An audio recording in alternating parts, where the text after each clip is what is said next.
What's going on, YouTube? R to the double E dash ZON coming at you once again now with my Nintendo E3 2015 thoughts and reaction.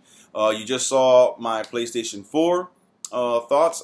Initially, I wanted to do the video as one video with two parts together in it, but I ran out of time, so part one will be the Sony, part two will be the Wii U. Now, if you watched the Sony one, you know that I think Sony destroyed E3 this year. I think what Nintendo did last year in their dominance, Sony did this year. And what Sony did last year and their complete and utter fuck up and failure, Nintendo did that and worse this year, in my opinion. But let's get to the facts. Let me tell you what games. Well, I already told you in the last video, but I'll tell you again what games they had, more or less. This is off the top of my head. I just compiled a list of games. Again, only Wii U. I don't give a fuck about the 3DS. I'm so sick of that console, or that handheld, taking up all the limelight and all the resources and money, basically, and effort that Nintendo should be putting behind their home console, which is, especially here in the biggest market in the world, which is the United States, the North American market, console is where it's at. Yes, you can have success with a handheld. The 3DS and the DS proved that. But they proved that on a world scale and especially in Japan. Here in the States, the console needs to be featured. The home console. So I'm only doing Wii U, man. There was entirely too much 3DS in this presentation, by the way. I was furious. But anyways, we had Mario Maker, Star Fox Zero, Yokai Watch, which is Next Level's new game that they were working on, like I said in the last video, Skylander Supercharged, Xenoblade Chronicles X, Devil's Third, Fatal Frame, Mario Tennis Ultra Smash, Animal Crossing Amiibo Fest, and Fast Racing Neo.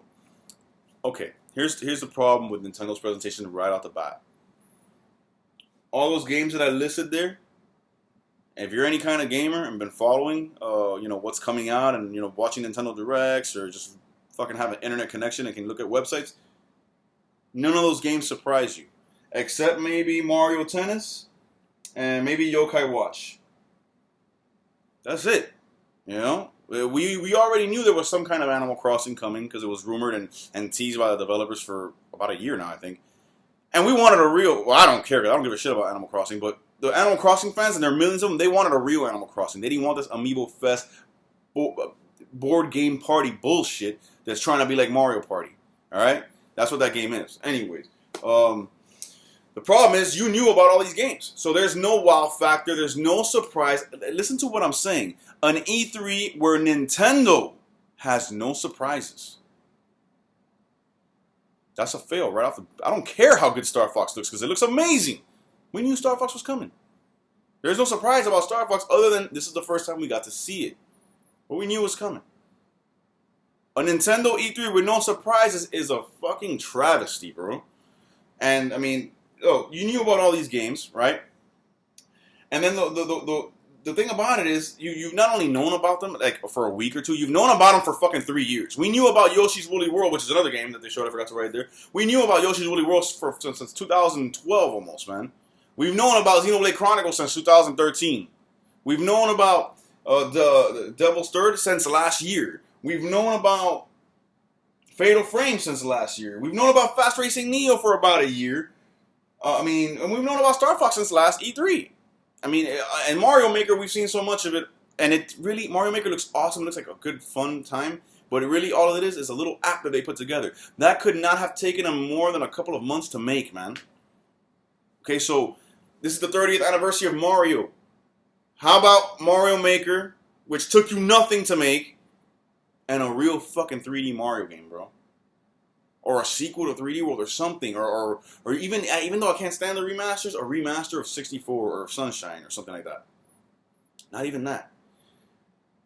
No surprises. Okay?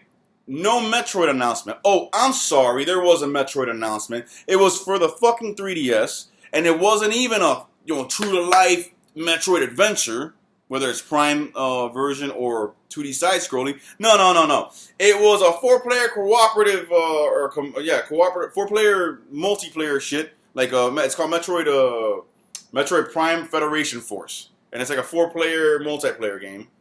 And then it comes bundled with Metroid Blast Ball.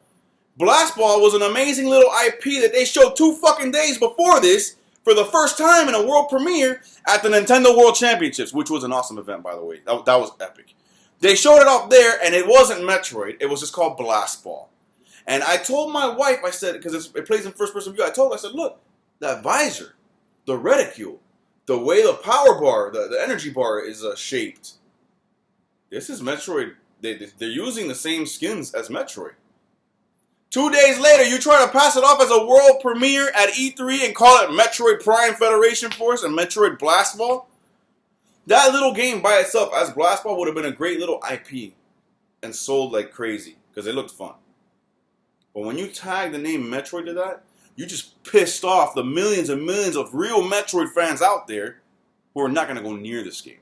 They would have probably gone near this game as a fun little diversion, a little online multiplayer fix, had it just been Blast Ball. But you just dissed their favorite character in game and basically told them, fuck off, you're not getting a Metroid on the Wii U. They're not going to buy that game. So no real Metroid, no F-Zero, all the shit that you crammed down our throats over the last year with DLC tracks, 2 of them in Mario Kart, DLC carts like the Blue Falcon in Mario Kart, the Captain Falcon Amiibo and how well it's selling, the re-release of F-Zero for the SNES on Virtual Console and F-Zero, whatever the fuck it's called, on the Game Boy Advance on the Virtual Console. All that! And no fucking F-Zero. So the 2 main surprises we could have sworn were coming, they didn't even think about. Then there was no surprise at all. There wasn't a Wave Race. There wasn't a Diddy Kong Racing, which was highly rumored. There wasn't anything. A new Mario Strikers Charged. There wasn't a Pilot Wings. There wasn't a Kid Icarus game on the Wii U. There wasn't nothing, man. There was absolutely nothing. What I read is basically what you got. So no surprises, no wow factor. Games that we're tired of seeing. We want to just play them. So you give a couple release dates. That's supposed to make up for it. But when you fucking say Xenoblade Chronicles December fucking 4th, we're in June. So by the time this game finally releases in December, we would have been waiting for it almost 3-4 years, man. You say Yoshi's Woolly World, October. We're in June, so a game that we've been waiting for 3 years for now. July, August, September, October. We still got 4 months to go for that game. Mario Maker, September 11th. July, August, September. 3 more months. You know, what's going on here? All right, so no surprises, no wow factor. Games that you've been tired of seeing. Nothing new besides Mario Tennis, which I'm not gonna lie, that looks really fun and I will definitely get it. But that's not the high caliber surprise that you want from Nintendo. That's like a little filler surprise on the side that when you see it next to Star Fox and let's say a F-Zero or Metroid surprise, you say, damn, that's also good, I want that. But by itself, that's not enough, Nintendo. So that was basically their conference. The presentation was cool. I like the Muppets. I lost it laughing when the 3 Muppets, not only when they transform into the Star Fox characters, but when they're sitting there after one of the reveals, and they're sitting at this news desk like news anchors, getting ready to tell the news, and the Mario star drops and you hear the dun, dun, dun, dun, dun, dun, dun, dun, and Reggie just starts wilding out dancing, and Miyamoto and all these, that shit was hilarious. But other than that, I mean, the presentation was cool, but it was also disjointed. It was unorganized. It lacked effort. It lacked urgency. It lacked conviction. And what sucks about that is all the momentum you built over the last couple of months with the DLC in Mario Kart, the DLC in Smash Brothers, the sales of Splatoon, the Wii U skyrocketing in Japan and outselling the PS4 and 3DS too, I think it was 3 weeks in a row. All this momentum, you're finally getting some respect. You're not going to win the generation. You might not even come in second, but you might just make a decent showing for yourself. And you shit the bed with this conference. And here's what I think. Here's what Nintendo confirmed to me with that move. Because Nintendo's not stupid.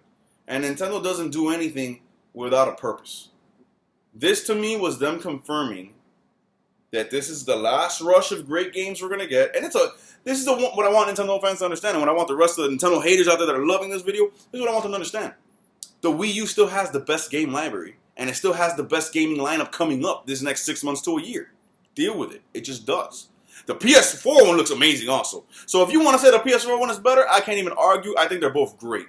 Xbox One ain't got shit that I'm interested in. But anyways, it's still got a great game lineup. The games are not trash. The games are going to be epic. The problem is we already knew about them. What else you got? And you got nothing. Which shows me, and any intelligent Nintendo gamer, this is the last ride for the Wii U. From here to 2016. Reggie even went as far as to mention the NX with no information or details about it, but brought it up. saying we'll tell you more about it next year. But right now our purpose is more immediate. There was no reason to bring up the NX. We already knew that you're going to talk about it next year. Why would you bring it up and not have any details or anything about it? It's simple. It's just a little reminder. Hey, this is coming next year. It's going to be announced at E3, and I guarantee you guys it will be revealed at E3 to be launching holiday of that same year, 2016. And the Wii U will be over. So we're going to get this last rush of amazing games. But we're not getting Zelda. We're not getting Metroid. We're not getting a Wave Race, an F-Zero, any other new epic big-time Nintendo franchise. We probably won't see any of them on the Wii U. We'll see this last rush of great games. A lot of help from the second-party developers like Platinum and Retro, whatever. Retro, that's another one. Retro was teasing and allowed by Nintendo to tease all year long up until maybe the week before E3 that they will be revealing the game they're working for the Wii U at E3. Retro wasn't there and wasn't even mentioned. Nintendo didn't make an announcement that, hey, they need more time or we're canceling the game or nothing. Silence. Why? Because what I'm thinking is Nintendo is basically shutting the doors on Wii U. Unofficially, they haven't announced it, but I think they're basically saying, let's ride out this last year with this wave of games that we got coming up, and let's divert all our resources and all our efforts to getting the NX ready to launch next year. And Zelda Wii U, you won't see, but you'll see that same game reworked and running on the Nexus, launching with the Nexus, with the NX. You might see a brand new Metroid or a brand new F-Zero launching with the NX. That's what it looks like they're doing, because there's no way that you miss the opportunities that they missed at this E3 on purpose unless you have a plan and you're saying, you know what, as much as we love this console and we believe in it, nothing that we can do right now is going to change the perception of it, and it's just going to continue to just, it's going to make its little noise here and there, but it ain't going to do nothing next to PlayStation and Xbox. We need to come out with something new. And I think that's what they're doing. And if that's what they're doing, listen to me, Nintendo, if you ever see this, I'm sick to death of the excuse of, oh, we prefer gameplay and innovation and all that. I do too. That's why I'm a Nintendo fan. You already have those areas locked down. Can't no one fuck with you in those areas. How about you combine that with all the fucking power that you can muster? Come out with a beast of a system, because whether or not third party wants to help you, fuck them.